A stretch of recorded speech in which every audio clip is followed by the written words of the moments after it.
ವೀಕ್ಷಕರೇ ನಮಸ್ಕಾರ. ನಾನು ನಮ್ಮ ಭಾವನ್ಗೆ ಹೇಳಿದೆ, ನೋಡಪ್ಪ ತೆಂಗಿನ ಮರ ರಸ ಸೋರ್ತೈತೆ, ಇದು ಒಂದು ರೋಗ, ತೋಟಗಾರಿಕೆ ಇಲಾಖೆಲ್ಲ ಒಂದು ಔಷಧಿ ಸಿಗ್ತದೆ, ಅದನ್ನ ತಂದ್ಬಿಟ್ಟು ಬೇರ್ಗಾದ್ರೂ ಕಟ್ಟು, ಇಲ್ಲ ಅಂತ ಹೇಳಿದ್ರೆ ಬುಡಕ್ಕಾದ್ರೂ ಹಾಕು ಅಂತ ಹೇಳಿದೆ.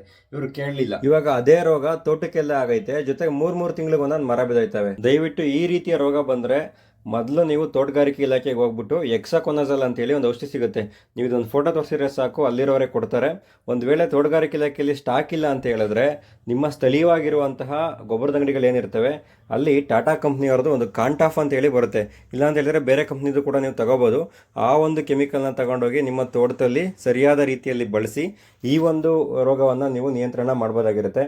ಇಲ್ಲ ಅಂತ ಹೇಳಿದ್ರೆ 70-80 ವರ್ಷ ಬರುವಂಥ ತೆಂಗಿನ ಮರಗಳು 2-3 ವರ್ಷಕ್ಕೆ ಸತ್ತೋಗ್ತವೆ. ಇದೇ ರೀತಿ ತೆಂಗಿನಲ್ಲಿ ಬರುವಂತಹ ಪ್ರಮುಖ ರೋಗಗಳು ಮತ್ತು ಕೀಟಗಳ ಬಗ್ಗೆ, ಅದರ ನಿಯಂತ್ರಣದ ಬಗ್ಗೆ ಮಾಹಿತಿ ತಿಳ್ಕೊಬೇಕಂತ ಹೇಳಿದ್ರೆ ನಮ್ಮ ಕೃಷಿ ಸಂದೇಶ ಚಾನಲ್ನ ಫಾಲೋ ಮಾಡಿ ಹಾಗೂ ಸಾಕಷ್ಟು ರೈತರ ಗುಂಪುಗಳಲ್ಲಿ ಶೇರ್ ಮಾಡಿ. ಮುಂದಿನ ವಿಡಿಯೋದಲ್ಲಿ ಸಿಗೋಣ. ಧನ್ಯವಾದಗಳು.